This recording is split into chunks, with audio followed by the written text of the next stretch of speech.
says that he regrets the play call, taking full accountability, of course. So, Dan, let's start with you. What are your thoughts about the way they went for it? Yeah, I love them going for it. Before we get to the tape, though, do you see how much pain is on his face? Yes. That's one of the reasons why he is such a great coach and why his teams are always so committed for him. I would say this. Sean McVay's beauty is the way that he sets up play calls. 5 times last night, the Rams had 3rd and 1 or 4th and 1. On 4 of those, they ran basically the same play, same formation. Early in the first quarter, they get to that 4-man surface, and they run what we call duo, a bunch of double teams. Now, this is 3rd and 1. They get it. There's an unblocked person defensively.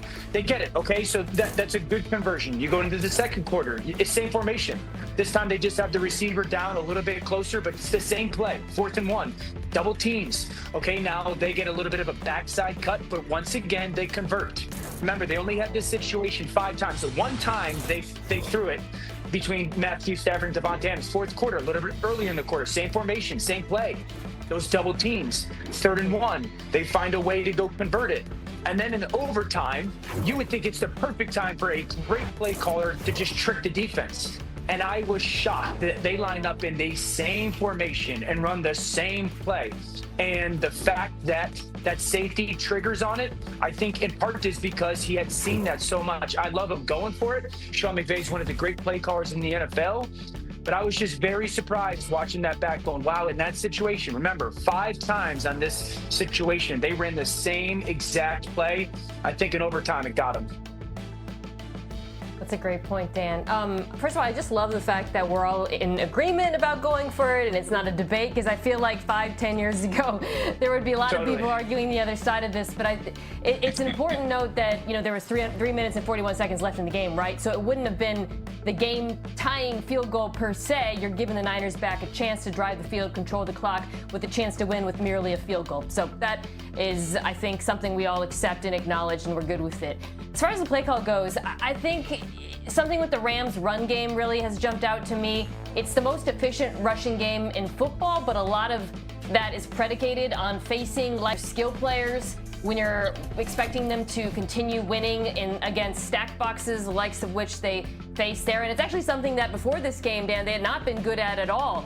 On short yardage runs, they've been 30th in the NFL on converting them going into this game. So I feel like a little bit of self-scouting. You talked about sort of within the game and thinking, let's go away from something we've done on previous plays. But I also think moving forward, this is not a team that is going to win that way. They don't win in their run game because of the dominance of their offensive line, and they do not have power backs. They win because of the passing game for the most part. Yeah. And that's why I think McVay probably, regrets what he did, amongst other things. Yeah, and the one thing that has really cost them is special teams, too, the last couple of games. All right, let's go to the winning team, shall we? How about Mac Jones in once again? Feels great. I mean, I just thought it was a dogfight, and we were in the ring, and the defense played great. Special teams came in clutch. Had great field goals by Eddie, and it was just awesome to be on a team that fights. And even if we lost, like I said earlier, I would have been just as proud, to be honest, because I know that those guys had my back and I got their back. Swagoo, he had 236 passing yards between the numbers. What stood out to you about his performance? That's exactly what jumped out to me, Hannah. The fact that Mac Jones was so confident in the middle of the field as a quarterback, and that shows poise. You also have to take chances. Dan has talked about this for a number of years since we've been together, is that when guys have the ability to throw across the middle of the field, it unlocks a lot about what you can do offensively. He was confident, he was poised, and look at this heat chart here that I asked for.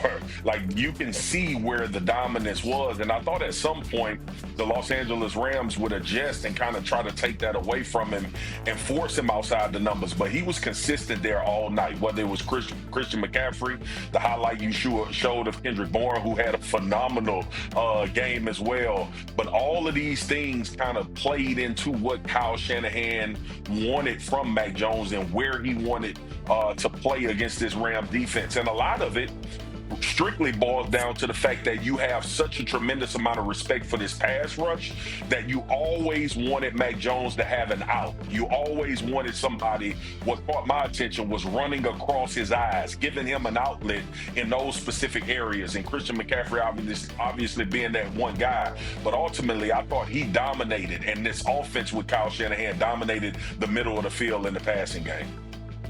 Yeah, this is the best game I've ever seen Mac Jones play as a professional. When it comes to seeing the field, playing fast, clear decisions, and the timing was absolutely off the charts. I mean, he made some throws while getting hit that were outstanding. It's a deep curl to the field.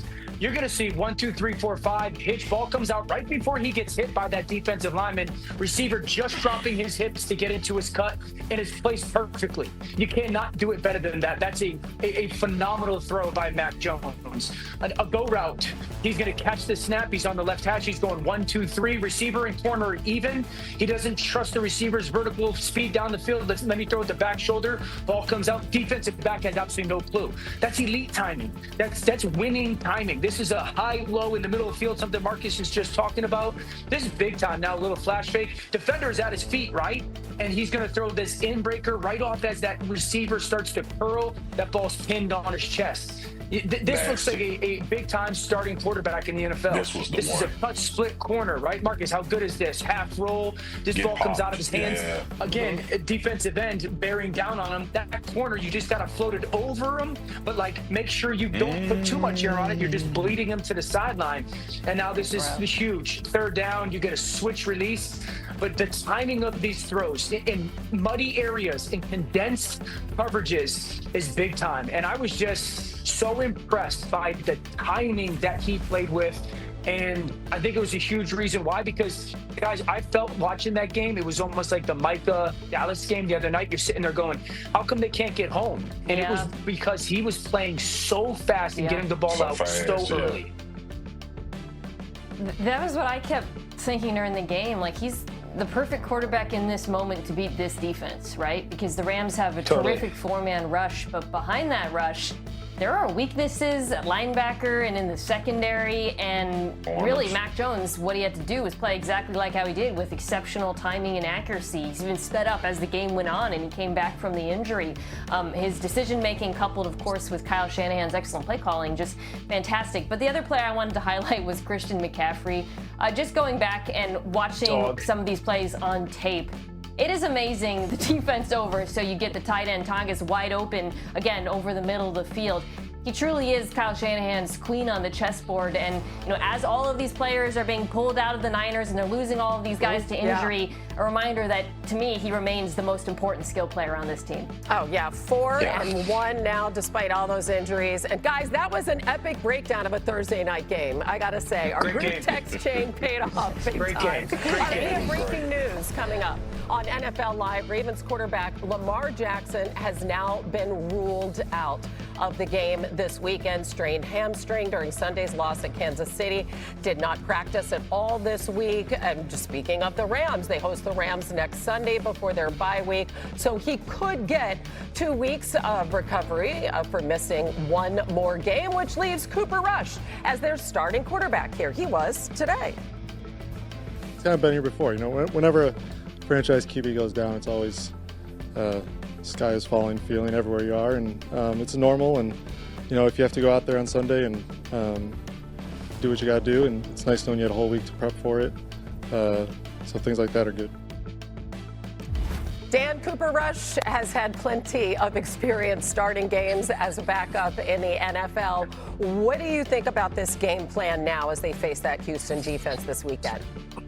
Yeah, I believe the Ravens can beat Houston even without Lamar. Now, it's a very small formula. I think number one, and I've talked about this, Derrick Henry's got to get the ball plenty. I would say 25-plus carries for Derrick Henry, and something that you can do against his defense is what we call trap or wham runs. You just get vertical because the defensive line flows so much. That's got to be a big deal, but he has not carried the football enough in games, specifically on early down. Second thing, these linebackers are so downhill. You have to be willing to play action them. So it's a run to Derrick Henry. It's a second down play action. It's something that they're very comfortable doing. It's something that Cooper Rush is very capable of doing. Third thing is you got to block Danielle Hunter. You cannot allow Danielle Hunter to wreck this football game. This is a fast defense. It's a physical defense. It's a violent defense. You have to make sure